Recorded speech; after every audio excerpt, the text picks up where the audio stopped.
How should a simple Muslim understand the Quran directly? Like how should one approach learning Arabic, from where and how much to learn?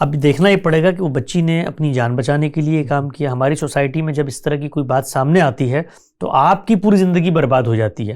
ہونا یہ چاہیے کہ ہماری society میں parents بچوں کو سب سے پہلے تو اس چیز کی ٹریننگ دیں کہ وہ اپنی باڈی باؤنڈریز کو سمجھیں, وہ سیکشول پارٹس کی حساسیت کو سمجھیں, اور پھر اس کے بعد یہ اعتماد انہیں حاصل ہو کہ اگر ان کے ساتھ کوئی چیز آتی ہے تو کم سے کم وہ پیرنٹس کو آ کے بتائیں, تاکہ وہ جو ابیوزر ہے اس کا رستہ روکا جا سکے. کیونکہ جو اس طرح کے ابیوزرز ہوتے ہیں وہ ایک جگہ پہ تو نہیں رکتے نا, تو سوسائٹی میں رستہ ہی اس طریقے سے رکتا ہے. اور آپ ہماری سوسائٹی کو دیکھیے جس کے بارے میں ہم مغربی تہذیب سے اب اس کو کمپیئر کرتے ہیں. پچھلے دنوں میں نے ایک رپورٹ پڑھی پنجاب کی, اس کے اندر یعنی ہوش ربا انکشاف تھے. پنجاب جیسے صوبے کے اندر جو فیملیز کے اندر معاملات ہوتے ہیں, جو بڑے آپ ہی کے ریلیٹیوز آپ کے ساتھ کر رہے ہوتے ہیں, اور جو کبھی رپورٹ نہیں ہوتے, وہ ہزاروں کی تعداد میں وہ کیسز تھے.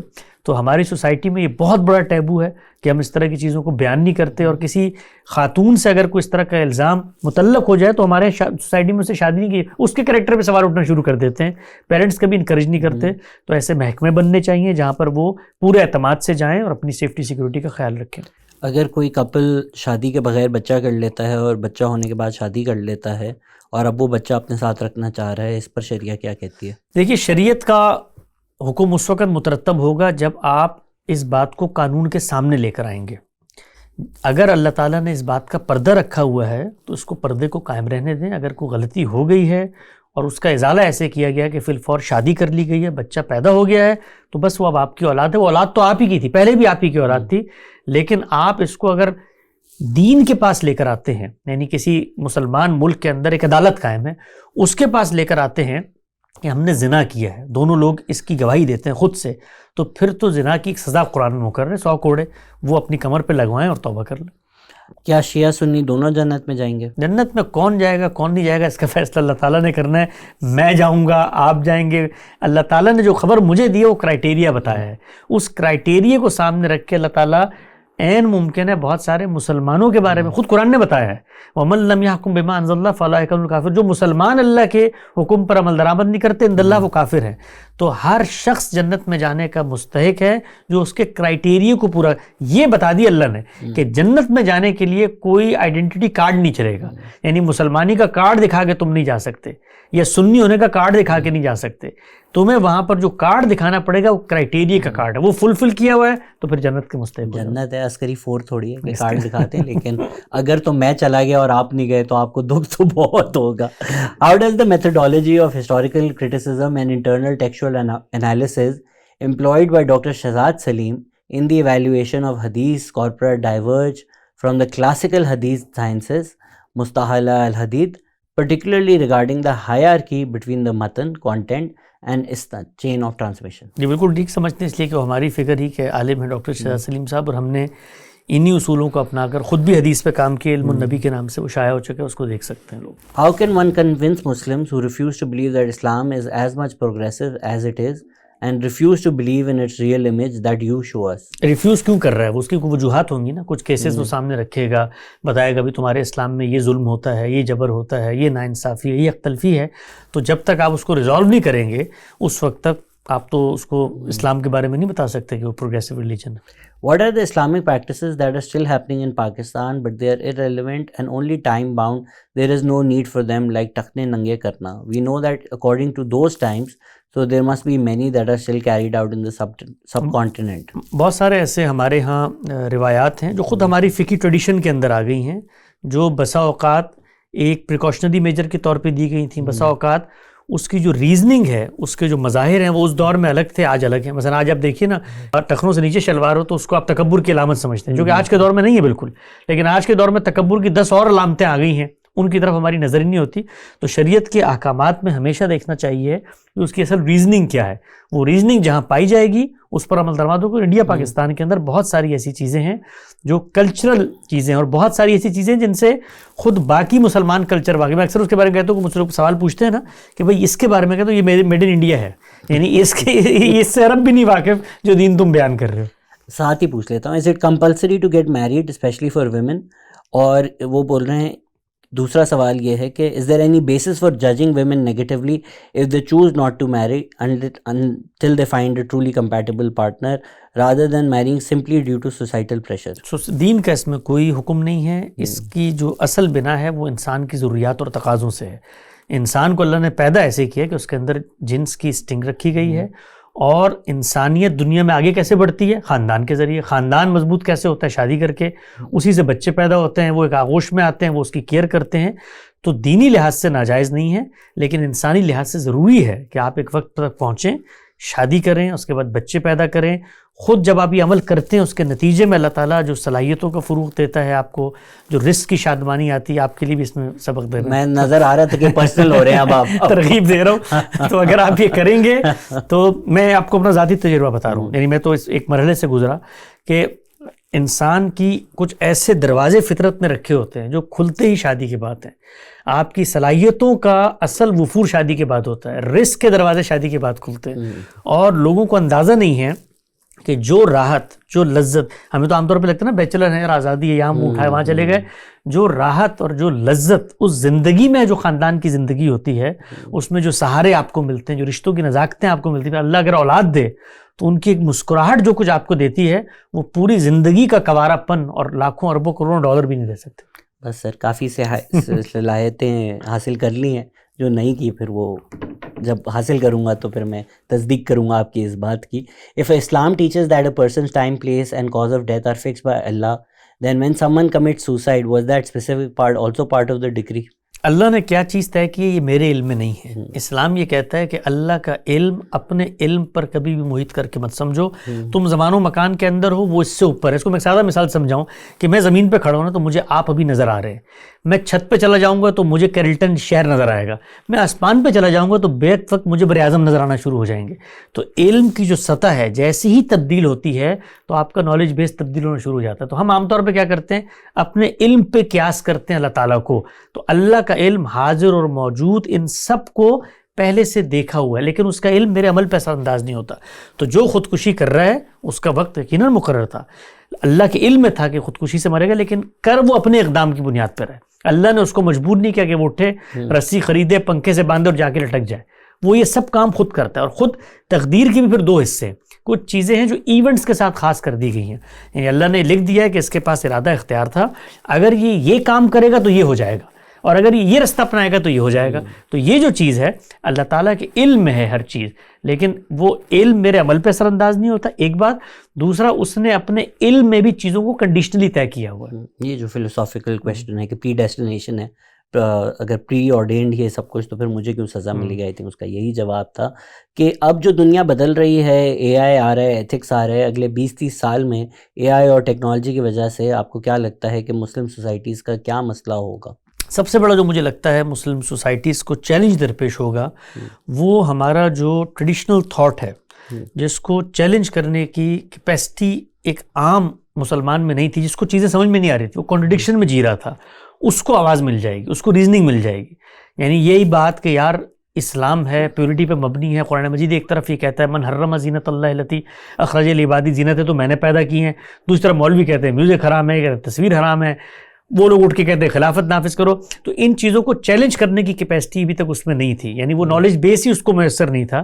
تو اے آئی کے ذریعے جو مذہبی پس منظر میں مجھے سب سے بڑا چیلنج لگتا ہے وہ ہمارے ٹریڈیشنل اسلام کو ہے. Ghamidi Sahab often says that after faith, the second most important thing in Islam is the purification of the self, tazkiyah, and in programs like Ilmu Hikmat, you have spoken about issues such as pride and arrogance. In today's fast world full of social media, materialism, and moral confusion, especially for young people, how can a person practically work on تزکیہ ان daily life? دیکھیں تزکیہ پر practically کیسے عمل کرنا ہے, دین کا مقصد تزکیہ ہے. تزکیہ کو ایسی چیز نہیں ہے کہ اس کے حصول کے لیے آپ کو الگ سے مشق کریں. جب آپ دین پر عمل درآمد کرتے ہیں تو اس کا نتیجہ پیوریفیکیشن کی صورت میں نکل جاتا ہے. اب دین پر عمل درآمد کیسے ہوگا؟ قرآن مجید کے جو اوامر ہیں, جو احکامات ہیں, ان پر آپ عمل درآمد کریں گے.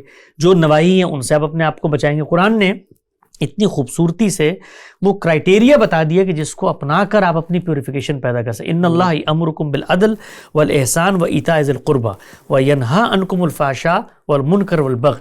یہ 6 چیزیں ہیں, 3 مثبت 3 منفی. ان کو اپنائیں گے تو تزکیہ حاصل ہو جائے گا. اگر تو ہم سب ایڈم اور ایو سے پیدا ہوئے ہیں تو ایسا کیسے ہے کہ کلر ٹریٹس اور سب اتنے الگ الگ ہیں، سب کے اتنے زیادہ ایتھنک گروپس کیسے ہیں؟ وہ رکھا ہے تو ہم وہ دنیا میں دیکھتے ہیں. خود ہماری نسل سے جب کوئی پیدا ہوتا ہے تو صلاحیتوں کا وفور اس کے اندر آتا ہے، رنگ و نسل کا اختلاط اس کے اندر آتا ہے. تو آدم اور حوا سے انسانیت کا آغاز ہوا. خود آدم و حوا اس حیوانی وجود کا تسلسل تھے جس کو اللہ تعالیٰ نے نفخ روح کرنے کے بعد انسان بنا دیا، لیکن اس کے بعد ان کا اختلاط ہوا، قوموں کا اختلاط ہوتا ہے، رنگ و نسل کا اختلاط ہوتا ہے، اس کی وجہ سے صلاحیتوں میں تبدیلی پیدا ہو جاتی ہے. The interpretation for the multiple qiraat is different for the Ghamdi school and the rest of the Ummah for centuries. Is everyone wrong? دیکھیے اس معاملے میں ایک بڑی غلط فہمی ہوئی ہے اور ہم نے اس کو سلجھانے کی کوشش کی ہے. رسالت مآب صلی اللہ علیہ وسلم پر جب قرآن نازل ہو رہا تھا تو اس وقت آپ کے گرد و پیش میں ایسے قبائل تھے جو اس ایکسنٹ کے اندر، اس لہجے کے اندر قرآن مجید کو پڑھ نہیں سکتے تھے. جیسے آج بھی ہوتا ہے، بہت ساری اردو کی یا اور زبانیں ہیں ان میں لہجہ مشترک نہیں ہوتا. دلی کے لوگوں کا الگ لہجہ ہے، کراچی کے لوگوں کا الگ لہجہ ہے. تو اللہ تعالیٰ نے اللہ تعالیٰ کے پیغمبر کو اس وقت یہ اجازت دی کہ آپ نے جو آپ کے گرد و پیش میں لوگ موجود ہیں ان سے لہجے پہ فی الوقت اصرار نہیں کرنا. 7 کے قریب قبائل تھے، ان کو یہ اجازت دی کہ اپنے لہجے میں، اپنے ایکسنٹ کے اندر آپ قرآن مجید پڑھیں. فی الحال ابھی نازل ہو رہا ہے، اس پہ کوئی آپ پر پرسش نہیں ہوگی. دوسری اجازت اللہ تعالیٰ کے پیغمبر نے یہ دی اور خود اللہ تعالیٰ نے پیغمبر کو دی کہ یہ موقع نہیں ہے کہ آپ اصرار کریں کہ ہر لفظ صحیح طور پہ ادا ہونا چاہیے. جب تک عذاب کی آیت کو مغفرت کی آیت نہیں بنا دیتے اور مغفرت کی آیت کو یعنی بالکل ہی معنی مدعا تبدیل نہیں کر دیتے، اس وقت تک قرآن مجید ان تک پہنچائیں. اس کو جمع کرنا، اس کی نئی قرات کرنا، اس کو مرتب کرنا یہ ہمارے ذمہ ہے، یہ ہم آخر میں کر دیں گے. تو 2 رخصتیں ہیں جو اللہ تعالیٰ نے اپنے پیغمبر کے ذریعے اپنی امیڈیٹ آڈینس کو دی، اور خود رسالت مآب صلی اللہ علیہ وسلم نے پھر ایک ایسا وقت آیا دنیا سے رخصت ہونے سے پہلے جبریل علیہ السلام کی موجودگی میں پورا قرآن آپ کو پڑھ کے سنایا گیا. عرض اخیرہ کی قرات ہوئی، اس کی ایک نئی توقیفی ترتیب آپ کو دی گئی، اور پھر اس کے بعد قرآن مجید نے فیصلہ کر دیا فَإِذَا قَرَأْنَاهُ فَاتَّبِعْ قُرْآنَهُ. سورہ قیامہ کے اندر اب جو آخری قرات ہوئی ہے اس کی پیروی کرنی ہے. پچھلی ساری چیزیں نل اینڈ وائڈ ہو گئیں. یہ حقیقت تھی. ہوا کیا؟ ہوا یہ کہ 2 بڑے صحابہ میں اختلاف ہوا. سیدنا عمر اسی نقطہ نظر پہ کھڑے ہوئے تھے کہ یہ رخصتیں تھیں، اجازتیں تھیں، رسول اللہ نے جو فیصلہ کر دیا. ایک دوسرے صحابی تھے، ابی بن کعب ان کا نام ہے، انہوں نے کہا جو رخصتیں ہمیں رسول اللہ نے دی تھی ہم ان رخصتوں کو بھی منتقل کریں گے آگے، کہہ کر کہ ہمیں یہ رخصت حاصل تھی اس زمانے میں. ایک لحاظ سے آپ یہ دیکھیے تو مسلمانوں کی کمال دیانت ہے کہ انہوں نے اس رخصت تک کو رسول اللہ صلی اللہ علیہ وسلم کی نسبت سے تھی محفوظ کر کے آگے منتقل کیا. لیکن اس کا جو نتیجہ نکلا وہ نتیجہ یہ نکلا کہ لوگوں نے سمجھا کہ یہ جو رخصتیں ہیں قرآن اس طریقے سے الگ سے بھی نازل ہوا ہے، تو قرآن تو ایک ہی طریقے پہ نازل ہوا ہے. یہ رخصتیں تھیں وقتی نوعیت کی، نہ ان کو تواتر حاصل ہے جس طرح قرآن مجید کی ان الفاظ کو، اس قرات کو حاصل ہے. یہ احاد کے طریقے پہ نقل ہوئی ہیں، ہسٹری کے بکس میں آئی ہیں، اور بعض لوگوں نے ان کے بارے میں بالکل ابتدا میں دعویٰ کرنا شروع کر دیا کہ یہ تو متواتر ہے. ان میں جزری ایک بڑے مشہور عالم ہیں، لیکن پھر خود انہوں نے اس پہ رجوع کیا اور کہا لقد كنت اجنحت بهذا القول، کہ جو میں کہتا تھا یہ متواتر ہے، یہ متواتر نہیں ہے. تفصیل سے ہماری رائے پڑھنی ہے اس پہ تو 3 چیزیں دیکھ لیں. غامدی صاحب نے اپنی کتاب میزان میں قرات پہ بات لکھی ہے، ان کی کتاب مقامات کے اندر قرات کا اختلاف ہے، اور حال میں علم النبی کے اندر ہم نے جو یہ روایتیں ہیں کہ 7 حروف پہ قرآن نازل کیا اس پہ ہم نے کام کیا. Can we do prayers and taraweehs in Urdu, because what's the point of doing them in Arabic if you don't know what you're saying? اللہ تعالیٰ نے جب کتاب دی تو ان کے پیش نظر تو یہ تھا کہ بھئی میں نے ایک کتاب ایک زبان میں دی، ظاہری بات ہے جو ان کی امیڈیٹ آڈینس تھی اسی زبان میں کتاب آنی چاہیے تھی، ورنہ تو دنیا کی ہر زبان میں اللہ تعالیٰ اسی وقت کتاب جاری کر دیتے. اللہ کا یہ تقاضا اپنی جگہ پر قائم ہے کہ اگر آپ مسلمان ہیں تو بنیادی تھوڑی سی عربی سیکھ کے کلام اللہ کا اتنا فہم تو حاصل کریں کہ جو نماز میں پڑھا جا رہا ہے اس کو آپ سمجھیں. لیکن اگر آپ اپنی زبان میں یہ کام کریں گے تو وہ مسلمانوں کی جو وحدت ہے، وہ جو کلام اللہ کی اصل انسٹنکٹ ہے وہ مجروح ہو جائے گی، کیونکہ ترجمہ جو ہے وہ ہر انسان اپنے طریقے سے کرے گا، اس کی اپنی انٹرپریٹیشن ہوگی. تو کلام اللہ محفوظ ہے، اس کی آپ تلاوت کرتے ہیں، اور دنیا میں کہیں چلے جائیں، آپ افریقہ میں جائیں وہاں پر بھی آپ کنیکٹ کرتے ہیں، وہاں پر بھی آپ عبادت کر سکتے ہیں. اگر آپ سوچیں کہ اردو میں ہم پڑھیں گے، ایک عرب پاکستان میں آ جائے گا، اس کے لیے تو نماز بالکل غیر اہم ہو جائے گی. تو ہم اللہ کے الفاظ کو دہراتے ہیں، اور اگر آپ نے اس کو سمجھنا ہے تو چند مہینے لگتے ہیں، آپ اس کا معنی مفہوم بھی حاصل. البتہ نماز کا ایک اور حصہ ہے جس کو اللہ تعالیٰ نے آپ پر چھوڑ دیا ہے، اس میں آپ اپنی زبان میں دعائیں مانگیں, مناجات کریں, تمجید کے کلمات کہیں, حمدیہ کلمات کہیں, وہ بالکل آپ دعا کر سکتے ہیں اپنی زبان میں, لیکن قرات قرآن مجید کے اصل متن کے ذریعے ہوگی. جاوید غامدی اور ڈاکٹر اسرار کی ڈبیٹ میں اسلامک گورنمنٹ ڈسکس ہو رہی تھی, تو انہوں نے کہا کہ ایکسپینشنسٹ کیلیفیٹ کے پیریڈ میں تھی اور اب جائز نہیں ہے. تو ایکسپلین کر دیں کہ وہ ایکسپینشن کیسے جائز تھی اور بعد والی کیسے نہیں ہے. اس لیے جائز تھی کہ اللہ کے پیغمبر نے دنیا سے رخصت ہوتے وقت صحابہ اکرام کے سپرد یہ ذمہ داری کی تھی کہ جو کام میں نے عرب کے اندر کیا ہے وہ گرد و پیش کی ریاستوں کے اندر کیا ہے, روم کے اندر کیا ہے, فارس کے اندر کیا ہے. خود صحابہ نے رسالت مآب صلی اللہ علیہ وسلم کے اس حکم کو ایز اے حکم پرسیو کیا, اور وہ صرف انہی جگہوں پر گئے جہاں پر اللہ کے پیغمبر اتمام حجت کر چکے تھے. اتمام حجت صرف خط لکھنے سے نہیں ہوتی, اتمام حجت پیغمبر کے وجود سے ہوتی ہے. وہ وہاں پر موجود تھا, اس نے عرب کے صحرا میں کھڑے ہو کے اپنا اقتدار قائم کیا, اس کے مخالفین پر دنیا میں عذاب آیا. یہ خبر ہے جو گرد و پیش تک پہنچی ہے, اور پھر ان کو الٹیمیٹم دیا گیا کہ اسلم تسلیم آ جاؤ. تو صحابہ کے ذمہ یہ ذمہ داری رسول اللہ صلی اللہ علیہ وسلم نے کی. خود سورہ توبہ نے بیان کی ہے کہ اب ان پر یا تو آسمان سے عذاب آئے گا, تمہارے ہاتھوں سے عذاب آئے گا, اور فرمایا یعذبہم اللہ بیدکم, اللہ تمہارے ہاتھوں سے ان کو عذاب دے گا. صحابہ نکلے ہیں. آپ اگر اس دور کا حدیث لٹریچر دیکھیں اور آثار دیکھیں, خود قادسیہ کے میدان میں مغیرہ بن شعبہ نے کھڑے ہو کے بتایا ہے کہ ہم اللہ کے رسول کے حکم پر آئے ہیں یہاں, اور پھر یہ بتایا ہے انہوں نے کہ جب جنگیں ہوئی ہماری تو وہی کچھ ہوا جو بدر میں ہوا تھا, یعنی اللہ کی نصرت کا ظہور ہوا. آسمان سے فرشتے اترے, انہوں نے تہ و بالا کر دیا جو سامنے کی سلطنت تھی. تو صحابہ کا اقدام اس پس منظر میں تھا, یہ خود صحابہ نے بیان کیا. What does the Quran say about Sayyids and Pirs who exploit people in the name of their lineage? Is there any Quranic verse or authentic hadith that either supports or condemns the monopoly of these so-called spiritual figures? قرآن مجید کے اندر جی کوئی اس طرح کی چیز نہیں ہے, نہ کوئی spiritual figure کی تعین کی گئی ہے, نہ کوئی ولی ہے, نہ غوث ہے, نہ قطب ہے, نہ ابدال ہے, نہ سید ہے, نہ غیر سید ہے. قرآن مجید انسانوں سے مخاطب ہے, انسانوں کے ساتھ معاملہ کرتا ہے, انسانوں کے ساتھ ان کے اعمال کی بنیاد پہ سزا و جزا ہوگی. یہ سب چیزیں انسانوں نے خود بنائی ہوئی. Apart from ibadat, what are the responsibilities of a Muslim living in Pakistan? سب سے پہلے تو اپنی جان بچاؤ. کوئی ایسی بات نہ کرو جس کے نتیجے میں لوگ آپ کی جان لے لیں. مذہبی لوگوں سے بچ کے رہو, کیونکہ ان کے سامنے اگر آپ نے کوئی اختلافی بات کی تو وہ آپ کے خلاف جو پروپیگنڈا کریں گے, اس کے نتیجے میں جو کچھ جان مال آبرو کی جاتی. اسی طریقے سے ہمارے یہاں تو ریاست خود ایک طریقے کا فریب بن جاتی ہے. تو اپنی جان بچانا فرض ہے. ان معاشروں کے اندر جو لوگ حریت فکر کا نام لے کے اس طریقے سے سڑکوں پہ نکل آتے ہیں اور اپنے سیاسی ہر چیز کو اپنے زمان و مکان کے لحاظ سے آپ نے آپریٹ کرنا ہے. جب آپ اس سے ہٹ کے کریں گے تو پھر اس کے کچھ کانسیکوینسز ہیں وہ بھگتنے کے لیے. تو ہماری سوسائٹی میں دو مسائل ہیں. ایک مسئلہ بڑا کیا ہے کہ مذہبی لوگوں کا نہاب ہے, اور دوسرا مسئلہ کیا ہے کہ جن لوگوں کے ہاتھ میں بندوق ہے ان سے اختلاف نہیں ہو سکتا. تو ان دونوں کے ساتھ مینج کر کے جئیں تو پاکستان میں عزت کی زندگی جی سکتے ہیں. غامدی صاحب نے اپنے ایک لیکچر میں کہا کہ فکر فراہی واپس پاپولر ایکسیپٹنس گین کرے گی, کیسے اور کب ہوگا یہ؟ دیکھیے تو اللہ تعالیٰ کا نظام ہے. غامدی صاحب نے کوئی اس طرح کا دعویٰ مجھے نہیں پتا کس پس منظر میں کیا ہے, لیکن جو دور ہے اس دور کے اندر علوم کا دروازہ کھل چکا ہے, اور علم کا دروازہ کھلنے کے بعد ریزننگ کی بنیاد پر, علم کی بنیاد پر جو دین کو پیش کرنے والے بڑے علماء ہیں ان میں مولانا فراہی بھی شامل ہیں. تو اس پس منظر میں ایک آپٹیمزم ہے کہ بھائی اللہ کرے گا اگر لوگوں کے اتنے سوالات پیدا ہوں گے. الہات کا دورہ ہے, دنیا جو ہے وہ تشکیک کے مرحلے میں جا چکی ہے, پوری دنیا میں اسلام کو چیلنج کیا جا رہا ہے. تو جو افکار موجود ہیں ان میں ایک فکر فراہی کھڑی نظر آتی ہے جو قرآن کی بنیاد پہ اس کو ڈیفینڈ کر رہی ہے. If a single woman is planning to settle in Europe as a doctor and marriage is not happening, but unable to take father or brothers with her due to visa regulations, since only a spouse can be a dependent, what are the Islamic rulings regarding this situation? اسلام نے اس بارے میں صرف ایک ہی ہدایت کی ہے کہ اپنی آبرو کا تحفظ کریں, اپنی جان کا تحفظ کریں. باقی آپ دنیا میں جہاں جانا چاہتی ہیں جہاں آزادی کے ساتھ رہیں, اپنا کام کریں, کیریئر بلڈ کریں. ہمارے یہاں جو عام طور پہ یہ ہدایت کی جاتی ہے کہ آپ محرم کے بغیر سفر نہیں کر سکتے, اور ساتھ آپ صلی اللہ علیہ وسلم کی حدیث سے واضح ہے کہ اس زمانے میں جب آپ نکلتے تھے قبائلی تمدن میں تو جان مال آبرو کو خطرہ ہوتا تھا. تو وہ ایک پریکاشنری میجر کی ہدایت ہے, دین کا اس معاملے سے کوئی تعلق ہی نہیں ہے. I love Gandhi Sahab for his progressive approach and respect him a lot, but really I am seriously disappointed by the view that he has for Banu Umayya, who actually destroyed Islam, and the root cause of all evil is really disappointing.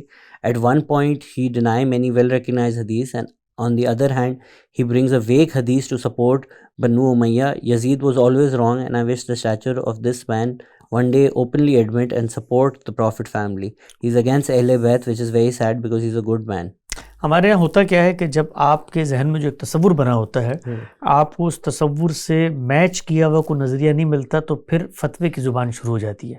I think he hate profits family. دیکھیں کتنا بڑا کلیم ہے. اور دنیا بھر میں اصول یہ ہے کہ جب آپ کو کلیم کرتے ہیں تو جو دوسرا آدمی ہے اس کو اس کلیم کو اپریشیٹ کرنا، ایکسیپٹ کرنا چاہیے. تو ہمارا جو اس باب میں نقطہ نظر ہے وہ یہ ہرگز نہیں ہے نعوذ باللہ من ذالک. خود ساتھ ماپ صلی اللہ علیہ وسلم کے اعزہ کے بارے میں ہم روزانہ دعا کرتے ہیں اللہم صلی علی محمد و آل محمد. ہم ان کے بارے میں کوئی ایسا رویہ نہیں اپنا سکتے. قرآن مجید نے ہمیں پابند کر دیا ہے. تو اہل بیت سے بغض، اہل بیت سے نفرت، یہ تو ہمارے ایمان کے منافی ہے. اللہ کے پیغمبر کے جنہوں نے ساتھ دیا، وہ ازواج مطہرات جو اللہ کے پیغمبر کی حامی و ناصر بن کے کھڑی ہوئیں، جن کو اللہ نے اختیار دیا کہ تم پر دوہری ذمہ داری ہے، تم باہر نہیں نکل سکتی گھروں سے، پیغمبر کا، اور اتنی مشکلات انہوں نے سہیں، ان کی کریکٹر اسیسینیشن کی گئی، اسکینڈلائزیشن کی گئی، وہ ایسے ثابت قدمی کے ساتھ کھڑی رہیں، ان کے بارے میں کوئی ایک لفظ ہماری زبان سے نکلتا. تو وہ اہل بیت ہیں. اس کے مقابلے میں جو کانفلکٹ ہوا ہے بٹوین دا پیغمبر فیملی اور وہاں کے دور کے لوگ، اس کانفلکٹ میں اگر کوئی ایک پولیٹیکل اوپینین آپ رکھتے ہیں تو اس کا یہ ہرگز مطلب نہیں ہے کہ ایک جو فگر ہے اس اہل بیت میں سے اس کی پولیٹیکل اسٹریٹجی کو آپ ٹھیک نہیں سمجھتے تو آپ اہل بیت کے خلاف ہو گئے. کیا سیدہ عائشہ اہل بیت نہیں ہے؟ تو سیدہ عائشہ کے ساتھ بھی آخر جنگ ہوئی ہے نا سیدنا علی کی. تو کوئی شخص اگر مثال کے طور پہ اس موقع پہ سیدنا علی کا ساتھ دے تو کوئی آگے سے یہ کہے گا کہ تم تو پروفٹ کی فیملی کے خلاف جا رہے ہو. تو پولیٹیکل ڈسٹریبیوٹس کو ان ڈسپیوٹس کی پس منظر میں دیکھنا چاہیے. اس کی بنیاد پہ یہ فتوے نہیں دینے چاہیے کہ فلاں فلاں سے نفرت کرتا ہے. ہمارا جو آرگومنٹ ہے ہم نے اس کو بیان کیا بڑی تفصیل سے، کوئی 50-60 گھنٹوں میں بیان کیا ہے سیریز میں. آپ کو اتفاق نہیں ہے کوئی مسئلہ نہیں ہے، لیکن آپ جب ہم پر یہ الزام لگائیں کہ جی آپ تو نفرت کرتے ہیں فلاں سے، تو اس طرح کا کوئی الزام ہم ایکسیپٹ نہیں کرتے. What was the Prophet Muhammad, peace be upon him, method of prayer? Did he also read Ashhadu Allah and vouch that he was Allah's prophet? Did he read the durood on himself as well? My guess is no. Then would it be right to say that first namaz can be ended after second sajda of last rakat and say salam? جی، ساتھ ماپ صلی اللہ علیہ وسلم نے دنیا کو جو دعوت دی ہے وہ یہ ہے کہ تم یہ کہو کہ میں اللہ کا رسول ہوں اور آخری رسول ہوں اور اللہ کا کوئی شریک نہیں ہے. یہ جو ہمارے عام طور پہ کلمے 6 رائج ہیں تو بڑے صغیر میں دین ہی کو سامنے رکھ کے لوگوں کے ایمان کے استعداد کے لیے بنائے گئے ہیں. اصل کلمہ تو ایک ہی ہے، اشہد ان لا الہ الا اللہ و اشہد ان محمدًا عبدہ و رسولہ، کہ اللہ ایک ہے، اس کا کوئی شریک نہیں ہے، اور اللہ کے پیغمبر آخری پیغمبر ہیں اور اللہ کے رسول ہیں. تو اللہ تعالیٰ کے پیغمبر یہ دعوت دیتے تھے. نماز کے اندر جو اذکار ہے ان اذکار کے اندر رسالت مآب صلی اللہ علیہ وسلم مختلف دعائیں پڑھتے تھے. اگر آپ تشہد کی بات کر رہے ہیں اس میں انہوں نے ایک صحابی کو یہ کہتے ہوئے سنا کہ اللہ پر سلامتی کی دعا ہو، تو اس پر رسالت مآب صلی اللہ علیہ وسلم نے فرمایا کہ بھی اللہ تو خود سراسر سلامتی، اس پہ کیا سلامتی کی دعا بھیج رہو؟ اگر پڑھنی ہے تو یوں پڑھو التحیات للہ والصلوات والطیبات والسلام علیک یا ایھا النبی. تو یہ لوگوں کو سکھائیے. رسالت مآب صلی اللہ علیہ وسلم سے اس باب میں کئی دعائیں منقول ہیں. What is the rationale behind his denial of Hazrat Isa علیہ السلام coming back to the world? 23 اعتراضات سیریز گوگل پہ جائیے، یوٹیوب کریں، اپنا ریشنل ہم نے وہاں بتا دیا. اگر تو اتنا ضروری تھا قرآن کا تحفظ ہونا تو یہ پروفٹ محمد صلی اللہ علیہ وسلم کے وقت میں کیوں نہیں ہوا؟ بالکل ان کے وقت میں ہوا. یہ بالکل ایک غلط مت ہے ہمارے ہاں. آپ صلی اللہ علیہ وسلم کی زندگی میں سینکڑوں کی تعداد میں نہیں بلکہ ہزاروں کی تعداد میں قرآن مجید کے حفاظ موجود تھے، لکھا ہوا قرآن موجود تھا، مرتب شدہ بھی موجود تھا، ہر ایک کے اپنے نسخے تھے. جو کام کیا گیا ہے وہ 2 کام ہوئے. قرآن کی جو قرات تھی، جیسے قرآن پڑھنا ہے، جب بھی ہمارے سامنے کوئی متن آتا ہے کہ اس کی ورڈنگ ہوتی ہے کہ اس کی ریڈنگ ہوتی ہے. جو ریڈنگ ہے اس کو ثبت کیا گیا ہے قرآن مجید کے اوپر اعراب کی صورت میں، اور یہ آپ صلی اللہ علیہ وسلم کی دنیا سے رخصت ہونے کے 40 سال کے اندر اندر ہو گیا ہے. بنو امیہ کے حکمران تھے، انہوں نے یہ کام کیا ہے، مروان نے، اور اس کے بعد قرات ثبت کر دی گئی.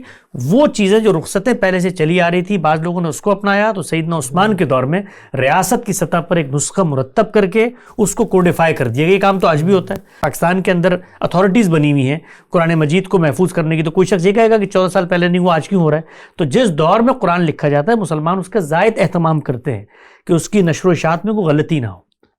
Did Hazrat Adam and Hawa children marry each other in order to make kids? Why did God create multiple couples like Adam and Hawa so that siblings do not have to marry each other? Siblings کے اندر یہ جو تباہش پیدا ہوتا ہے آج کے دور میں، جس کو اللہ تعالیٰ کے دین نے حرام کر دیا ہے، کیا اس اسکیم کو شروع کرتے ہوئے بھی تباہش پیدا ہونا چاہیے تھا؟ خود آدم اور حوا بھی آخر کسی کی اولاد ہوں گی، ان کی بھی تو شادی ہوئی ہے نا. تو یہ چیز جو ہم اپنے موجود اور حاضر کو سامنے رکھ کے ماضی پہ اطلاق کرتے ہیں، رشتے ہمیشہ اپنی حرمت کیسے پیدا کرتے ہیں؟ تعلق سے. وہ تعلق کیسے سامنے آتا ہے؟ سماج کے تعامل سے. وقت گزر میں بہن کے بارے میں میرے حساسیت ہے اس لیے کہ سوسائٹی میں حساسیت ہے, اس لیے کہ دنیا میں حساسیت ہے, اس لیے کہ انسان کلچر میں ایک تسلسل چل رہا ہے. تو جس وقت دنیا کی ابتدا ہوئی ہے اس وقت ہم یہ حساسیت لے کر جائیں کہ اگر اس زمانے میں اللہ تعالیٰ نے جس وقت دنیا کا اجرا کیا, نسل کی ابتدا اسی طرح سے ہوئی ہو, تو بہن بھائی کے رشتے کی حرمت بھی اس طرح سے قائم تھی. یہ پہلے ہمیں اسٹیبلش کرنا پڑے گا, تب اس پر اعتراض پیدا ہوتا. Why exactly the dog as a pet is controversial despite being one of the smartest animals and truly God gifted with so many qualities? Why are there authentic hadiths declaring it haram to have dog as a pet? ایسا بالکل بھی نہیں ہوا. ساتھ آپ صلی اللہ علیہ وسلم اپنے کمرے میں وحی کے منتظر تھے, کافی دن گزر گئے اور فرشتے وحی لے کر نہیں آئے. پھر جب فرشتے وحی لے کر آئے تو انہوں نے آپ صلی اللہ علیہ وسلم کو یہ کہا کہ ہم اس لیے نہیں آئے تھے کہ اس کمرے کے اندر ایک کتا موجود تھا. تو آپ صلی اللہ علیہ وسلم نے جب اس طرف دیکھا تو وہاں پر کتے نے غلاظت کی ہوئی تھی, گندگی کی ہوئی تھی. اس پر آپ نے پانی پھیرا, اس جگہ کو صاف کیا اور اس کے بعد فرشتہ آنا شروع ہو گیا. اس کو اس طریقے سے لوگوں نے پرسیو کیا کہ جہاں پر کتا ہو وہاں پر فرشتہ نہیں آتا. نہیں, جہاں پر غلاظت ہو, گندگی ہو, جس طرح انسان اس جگہ پہ نہیں جاتے. آپ کسی جگہ پہ جائیں, ہم اکثر کبھی کسی جگہ پہ پبلک جگہ پہ چلے جائیں اور ہمیں ایک دم سے کچھ چیز نظر آئے تو ہم پیچھے ہٹ جاتے ہیں, ہماری فطرت اس سے با کرتی ہے. یہ معاملہ فرشتوں کے ساتھ بھی ہے. تو فرشتہ اس وجہ سے پیچھے ہٹا, اس کو لوگوں نے یوں پرسیو کیا کہ گویا کتا اصل وجہ ہے. تو کتا تو اللہ کی مخلوق ہے. وہ کتا وہاں پر اصحاب کہف کے پاس باہر بیٹھا ہوا تھا اور فرشتے آ رہے تھے. قرآن مجید کہتا ہے کہ ان کو رزق پہنچ رہا تھا. کہاں سے پہنچ رہا تھا؟ وہ اصحاب کہف جو 7 سلیپرز ہیں ان کے پاس کتا وہاں پر بیٹھا ہوا تھا. اس کتے کے بارے میں قرآن مجید نے بتایا کہ جو شکار کرتا ہے یہ ہمارا علم ہے جو ہم نے اس کو سکھا دیا ہے. تو دین میں کتے کی کوئی ممانعت نہیں ہے, کتے کی کوئی حرمت نہیں ہے. کتے کے بارے میں یہ غلط فہمی ہے جو ایک نریشن کی مس انڈرسٹینڈنگ سے پیدا ہوئی.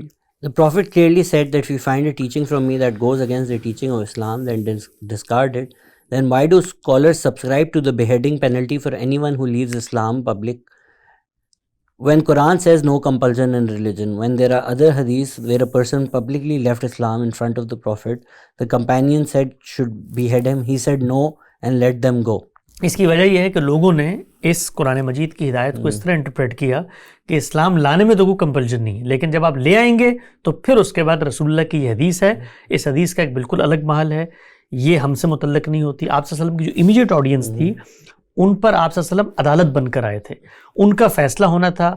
وہ اگر انکار کریں گے تو ان پر عذاب آئے گا, اگر وہ مسلمان ہونے کے بعد پھر انکار کریں گے تو وہی عذاب ان پر نافذ ہو جائے گا. رسول اللہ صلی اللہ علیہ وسلم نے اسی پس منظر میں کہا من بدل دینہ فاقتلوہ, جو دین تبدیل کر دے پھر اس کا بھی انجام وہی قتال کا عذاب ہے جو اس دور کے مشرکین کا ہے جن پر اللہ نے اتمام حجت کے بعد عذاب نافذ کیا تھا. اس کو ٹی ایل پی نے بہت زیادہ مس انٹرپریٹ کر کے غلط مطلب نکال لیا ہے. ایسے ہی Can parents give their savings to one child in their life or do they need to keep the balance? Balance تو ہمیشہ رکھنا چاہیے بھی, دنیا کے ہر معاملے میں ہونا چاہیے, لیکن زندگی میں مال آپ کا, جس کو چاہیں اٹھا کر دے دیں. How to deal with sadness? Sadness کی وجوہات کیا ہیں؟ بسا اوقات ہمارے ہاں بچپن کے کچھ ایبیوسو بیہیویئرز ہوتے ہیں, کبھی کبھی ہمارے جو فیملی ہے جس میں ہم گروم کر رہے ہوتے ہیں اس میں پیرنٹس کے کانفلکٹ ہوتے ہیں, پھر اس کے علاوہ سوسائٹی کے بہت سارے مسائل آ جاتے ہیں, غربت بڑا کردار ادا کرتی ہے. تو آپ کو اپنا مینٹل ٹراما ایکسپلور کرنا چاہیے. ہمارے یہاں سیڈنس عام طور پہ لوگ سمجھتے ہیں کہ ہم ہیں اور مذہب کے پاس جائیں گے, کو دم درود کریں گے, دور ہو جائے گی. کسی اچھے سائیکالوجسٹ یا کسی سائیکیٹرسٹ سے رجوع کریں, وہ آپ سے گفتگو کر کے آپ کی جو حزانت ہے آپ کی طبیعت میں اس کو ایکسپلور کر کے بتائے گا کیسے ٹھیک ہو سکتی ہے. کیا کریڈٹ کارڈ حلال ہے؟ بالعموم کریڈٹ کارڈ کے معاملے میں کیا ہوتا ہے کہ وہ مجھے مہلت دیتے ہیں. یعنی آپ گئے, آپ نے ایک چیز خریدی, خریدنے کے بعد 30 دن میں اگر پیسہ واپس کر دیا تو آپ سے کوئی چیز چارج نہیں کریں گے, لیکن اگر آپ نے 30 دن میں نہیں دیا تو پھر وہ آپ سے پیسہ چارج کریں گے. وہ اس کو انٹرسٹ کہتے ہیں, لیکن اگر اس کو درست زاویے سے سمجھا جائے تو وہ اس کو جرمانہ کہیں, پینلٹی کہیں. اگر وہ پینلٹی کہہ کے پیسے آپ سے واپس لیتے ہیں تو اس میں کوئی حرج نہیں. آپ دیکھیں بجلی کا بل, پانی کا بل ہم وقت پہ ادا نہیں کرتے, جو ہمارے واجب الادا ہوتا ہے اس پر ہم سے پینلٹی لی جاتی ہے, وہاں پر کوئی سوال پیدا نہیں ہوتا. تو کریڈٹ کارڈ کے معاملے میں ایک مشتبہ سی صورتحال ہے, اس کو بینکوں کو واضح کرنا چاہیے. کیا یہ حدیث ٹھیک ہیں کہ آدم 90 فٹ ٹال تھے اور ان کی عمر 1000 سال تھی؟ نہیں, یہ حدیث ثابت نہیں ہے میرے علم کے حد تک, لیکن مزید تحقیق بھی کر لیں اس میں. Can we understand some parts of the Quran just by conversing with our friends and loved ones how we perceive each ayat based on our personal lived experiences and knowledge. نہیں ایسا نہیں ہوتا دنیا میں. کوئی بھی کتاب یہ کوئی بچوں کا کھیل نہیں ہے کہ پرسنل ایکسپیرینس کی بنیاد پہ کتاب سے جا کے میسیج لے لوں. کتاب بتائے گی, اس کا کانٹیکسٹ بتائے گا, اس کے آگے پیچھے کا موضوع بتائے گا کہ بھئی کس موضوع پر. قرآن مجید ایک سنجیدہ کتاب ہے, اس کے اندر چونکہ انسانوں سے مخاطب ہے تو بہت ساری باتیں ہیں جو میں بھی محسوس کرتا ہوں, لیکن یہ کہ لیونگ ایکسپیرینس ہو اور اس کی ہر چیز کے اندر میں اسپرچولیٹی تلاش کروں اور اس کا ایک توسیع مفہوم ہو, اس کے لیے اچھا ہے کوئی تصوف کی, کوئی بت مت کی کتاب پڑھیں. Ask him about his views on hijab. He said covering hair isn't compulsory, so I would like to explain the reason. بڑی تفصیل سے ہم نے بتایا 23 اعتراضات سیریز میں پردے کے زیر عنوان 3 چیزیں جو دین نے لازم کی ہیں سورہ نور کے اندر بتا دی ہیں. مرد عورت دونوں کے لیے 2 چیزیں لازم ہیں, تیسری عورت کے لیے اضافی ہے. شرمگاہوں کی حفاظت کرنی ہے, نگاہوں میں حیا رکھنی ہے, اور تیسری چیز یہ ہے کہ عورت جب زینت کی ہوئی ہوگی تو اس موقع پر ان جگہوں کو نہیں دکھائے گی جہاں پر زینت زیور پہنا ہوا ہے. یہ ہے دین کی ہدایت. اس میں نہ کوئی حجاب ہے نہ کوئی پردہ ہے, یہ مرد اور عورت کے ملنے کے ایٹیکیٹس ہیں, آداب ہیں, مردوں کے لیے بھی عورتوں کے لیے. نتیجہ کیا ہے؟ نتیجہ یہ ہے کہ آپ نے ایک ساتر, ایک محتشم, ایک اچھا لباس پہننا ہے جو آپ کے تمام باڈی کو کور بھی کرے, آپ کے جو پرائیویٹ باڈی پارٹس ہیں وہ ایکسپوز بھی نہ ہوں, اور اگر آپ نے زینت کی ہوئی ہے, زیور پہنا ہوا ہے, تو ہاتھ پیر چہرے کے پوری رکھی جا سکتی ہے. فیمیل پروفٹس کیوں نہیں بھیجے گئے؟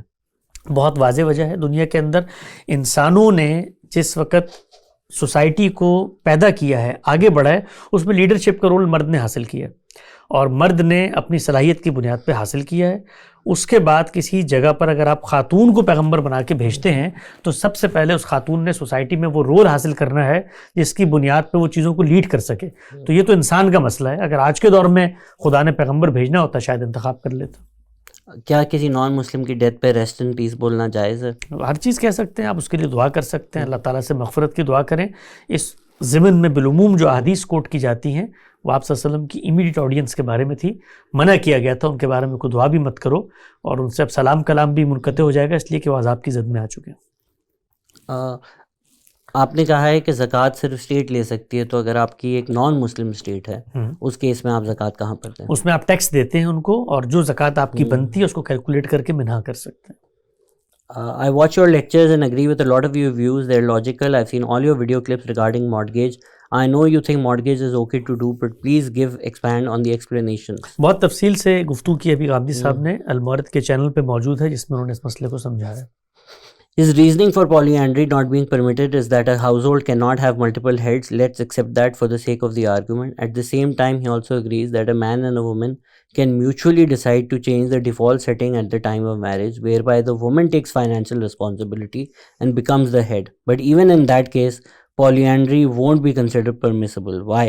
Isn't that inconsistent? نہیں, اگر آپ کرنا چاہتے ہیں ہمارے دین میں نکاح کے موقع پہ جو شرائط آپ طے کرنا چاہتے ہیں کر لیں, لیکن آپ اکیلے کریں گے نا, یہ آپ کر لیں کوئی مسئلہ نہیں ہے, لیکن سوسائٹی پہ اگر آپ یہ زور دیں کہ سب ایسے کریں تو دنیا کا جو نظم, دنیا کا جو عرف ہے وہ جدید مغربی معاشروں میں بھی یہ نہیں. یہاں پر بھی اصل میں مرد ہے جو کما رہا ہے, جو ذمہ داری لے رہا ہے, لیکن اگر آپ کا کوئی انڈیپینڈنٹ انفرادی کیس ہے اس میں آپ یہ طے کرنا چاہتے ہیں کہ بھئی آپ سربراہی کریں گے اور آپ کمانے کی ذمہ داری لیں گے, بہت اچھی بات ہے, لے لیں.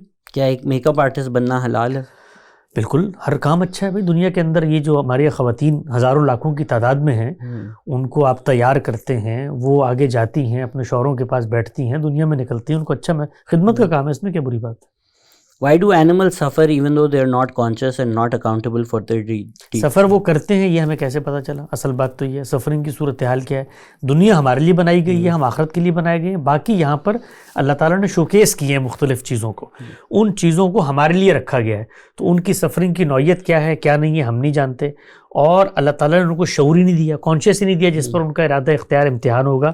تو اس پر بڑی تفصیلی ابھی ہم نے دنیا نیوز کے پروگرام میں 3 گھنٹے کی گفتگو کی, اس کو آپ دیکھ سکتے ہیں. Why is there only father's or husband's name used in every legal document used in the Islamic state? دینی لحاظ سے کوئی لازم نہیں ہے. یہاں پر مغرب میں آپ کوئی بھی نام لگا سکتے ہیں, پاکستان میں چاہیں تو لگا سکتے ہیں. ایک کافر کون ہوتا ہے؟ کافر وہ ہوتا ہے جو پیغمبر کی موجودگی میں جانتے بوجھتے حق کا انکار کرے. Why Islam needs modernization in the form of Ghamdi? جب اگر 1400 سال سے ایک طرح کا اسلام چل رہا ہے تو ہمیں ماڈرنائزیشن کی کیا ضرورت ہے؟ 14 سال سے دین ایک ہے، اسلام ایک طرح کا نہیں چل رہا ہے، اس لیے کہ دین کو سمجھنے کے بعد ایک ہیومن تھاٹ مرتب ہوا ہے۔ 14 سال میں اگر تو رسول اللہ صلی اللہ علیہ وسلم کے رخصت ہونے کے بعد آج تک کوئی عالم پیدا نہیں ہوا، اس نے اپنی کوئی تعبیر نہیں دی، اس نے اپنی کسی دلیل پر توجہ نہیں کی، اختلاف نہیں کیا، پھر تو اسلام ایک ہے۔ اسلام تو قرآن مجید کا نام ہے، اس کو کبھی ماڈرنائز نہیں کر سکتے، اس میں ایک دن کے برابر کی تبدیلی کرنا یہ احداث فی الدین ہے، اور قرآن مجید نے بتا دیا ہے کہ جو احداث فی الدین کرتا ہے وہ جہنم میں جائے گا۔ ہم جو کام کر رہے ہیں وہ لوگوں نے اسلام کو جو سمجھا ہے اس سے ایک تھاٹ، ایک ٹریڈیشن مرتب ہوا ہے، اس کو ری تھنک، ری کنسٹرکٹ، ری لرن کرنے کا کام کر رہے ہیں۔ یہ اسلام کو ری ڈسکور کرنے کا کام ہے، یہ اسلام کو تبدیل کرنے کا کام نہیں ہے۔ Hijab is used to protect women from the lustful eyes of men. Why do women cover up before praying, standing in front of God? Because there is no hijab between human being and the Almighty. نہیں، حجاب پہلی بات تو یہ کہ یہ کام کرتا ہے، یہ کہاں سے آپ نے دریافت کیا کہ روک دیتا ہے؟ دنیا بھر میں جو مرد ہیں وہ تو اس طرح کا کام کرنے سے پہلے کبھی حجاب کو نہیں دیکھتے، شیطان تو ہر جگہ پہ آ جاتا ہے۔ حجاب کا یہ مقصد جو یہ بیان کر رہی ہیں کہ اس کے نتیجے میں تحفظ ہو جاتا ہے، تو دنیا بھر میں تو جو ریپ کے کیسز ہوتے ہیں اس میں کیا اس وجہ سے کوئی شخص رک جاتا ہے؟ تو تحفظ کیسے ہوتا ہے؟ جب سوسائٹی آپ کو پروٹیکشن دیتی ہے۔ یہاں پر پوری یورپ میں، امریکہ میں جو خواتین حجاب نہیں کرتی زیادہ محفوظ ہوتی ہیں پاکستان کی نسبت۔ جو بیچاری بس اسٹاپ پہ خاتون برقع پہن کے کھڑی ہوتی ہے، ہر آدمی گزرتے ہوئے گھورتا ہے، ہر آدمی سیٹی کستا ہے، ہر آدمی آواز دیتا ہے۔ تو تحفظ، عدم تحفظ کا تعلق سماج سے ہے۔ نماز میں کیوں کرتی ہیں؟ آداب کی وجہ سے۔ God sent prophets repeatedly in the earlier ages when times people were far easily convinced. Why did prophethood end before the modern age where it is actually needed the most? خاک فات دیجیے، یعنی اس زمانے میں جتنے پیغمبر آئے ان کے ساتھ تو ان کے گھر والے بھی ایمان نہیں لے کر آئے۔ انسان تو ہمیشہ سے ایک ہی ہے۔ یعنی آج کے دور میں زیادہ آسان ہے، کوئی ریشنل ریزننگ کر کے لوگ سن لیتے ہیں، اس دور میں تو شرک کا دورہ تھا۔ نوح علیہ السلام کی قوم کو آپ دیکھیں تو قرآن مجید نے بتایا قلیل ما تشکرون، ہمیشہ چند لوگ ہوتے ہیں جو ایمان لاتے ہیں۔ Is slavery moral if it isn't according to Islam? Why did scholars justified it throughout history or by saying it was limited? تفصیلی گفتگو لاسٹ ٹائم میں نے آپ کے ساتھ بھی کی تھی، غامدی صاحب کی بھی بڑی تفصیلی باتیں ہیں، اس کو آپ سمجھ لیں۔ دین نے نہ سلیوری کی اجازت دی، نہ دین نے سلیوری کو انیشیٹ کیا، دین نے اس کے خاتمے کی بنیاد رکھی، بے تحاشا ایسے اقدامات کیے، اور یہ بھی بتا دیا کہ آج کے بعد کوئی سلیو نہیں بنے گا۔ انسانوں کے ہاں یہ مرض تھا، خود مشرق میں، مغرب میں، ہر جگہ تھا۔ جی امریکہ جہاں بیٹھے ہیں یہاں پر ابھی 1960 تک سلیوز تھے۔ تو انسانوں نے دنیا کا معیشت کا پہیہ چلانے کے لیے ایک چیز متعین کی تھی، جنگوں میں پکڑتے تھے، ناحق جنگیں ہوتی تھی، دین نے تو اس کا رستہ روکا ہے۔ اگر تو کسی کو اپنے والد صاحب کی طرف نیگیٹو فیلنگز ہیں تو وہ کیا کریں؟ اچھے ماہر نفسیات کے پاس جائے۔ نیگیٹو فیلنگز کیسے پیدا ہو رہی ہیں، کیوں پیدا ہو رہی ہیں؟ انہوں نے لکھا ہوا ہے پورا کہ ان کے والد صاحب نے اچھی چیزیں نہیں کی ان کے ساتھ۔ پھر بھی یہ جب آپ کے یہاں یہ پیدا ہو جاتی ہیں ذہن میں تو ان کو دور کرنا، آپ ورنہ اس کے ساتھ جیتے رہتے ہیں۔ ہمارے یہاں جو مینٹل ہیلتھ ہے خاص طور پہ بر صغیر کے معاشرے میں، اس کو ایک ٹیبو سمجھا جاتا ہے۔ یعنی ہم یہ سمجھتے ہیں کہ اگر ہم نے کسی سے ہیلپ لی ہے اپنی مینٹل ہیلتھ کی نرشنگ کے لیے، اس کو بہتر کرنے کے لیے، تو یہ ایسے جیسے میں پاگل ہو گیا ہوں۔ یہ ایسا نہیں ہے۔ جس طرح فزیکل باڈی کی نیڈز ہیں اس کو ہیلپ چاہیے ہوتی ہے۔ آپ کو بیماری ہو تو آپ دوائی کھاتے ہیں، آپ کی جو پاور ہے آپ اس کو بڑھاتے ہیں تاکہ وہ ریئیکٹ کر سکے، لڑ سکے ان امراض سے۔ یہی معاملہ دماغ کا بھی ہوتا ہے۔ ہمارے ہاں اس وقت 80-90% لوگ، جب میں پاکستان جاتا ہوں اور ان سے گفتگو ہوتی ہے تو مجھے لگتا ہے کہ یہ ان کو انزائٹی ہے، یہ ڈپریس ہیں، ان کے ایسے مینٹل ٹراماز ہیں جس کی وجہ سے گھروں کے حالات خراب ہوئے ہیں، بچوں کے ساتھ تعلقات۔ تو کوشش کریں کہ اپنے گرد و پیش میں ایسے لوگوں کو تلاش کریں کہ جو ذہن کی صحت کے لیے آپ کی مدد کر سکیں۔ اور ذہن کی صحت ایک پوری سائنس ہے، اور میں نے سوسائٹی میں نکلتے ہیں تو آپ کے سامنے چیلنجز آتے ہیں، اس میں اگر آپ کی مینٹل ہیلتھ اسٹرانگ نہیں ہوتی، آپ کا ایموشنل IQ اسٹرانگ نہیں ہوتا، آپ آگے نہیں بڑھ سکتے۔ تو ہماری قوم میں بہت شدید ضرورت ہے، ان معاشروں میں اور زیادہ ضرورت ہوتی ہے جو سپریس ہوتے ہیں، جہاں پہ مذہبی نہاب ہوتا ہے، جہاں ریاستی جبر ہوتا ہے، جہاں معیشت بہت کمزور ہوتی ہے، وہاں پر یہ ٹراماز بہت گہرے پیدا ہوتے ہیں، اور اس کے نتیجے میں نسلیں جو ہیں وہ ٹرکل ڈاؤن ایفیکٹ کی طرح ایفیکٹ ہوتی ہیں۔ تو ہم سب کو کوشش کرنی چاہیے اگر اس طرح کے منفی جذبات پیدا ہو رہے ہیں تو ہم مینٹل ہیلپ لیں۔ تھینک یو سر، آج آپ نے ہمیں اتنا وقت دیا۔ سوال تو 500 اور تھے، بٹ انشاءاللہ پھر آپ کے ساتھ کبھی تقریب ہوگی۔ Thank you very for listening and thank you sir. بہت شکریہ۔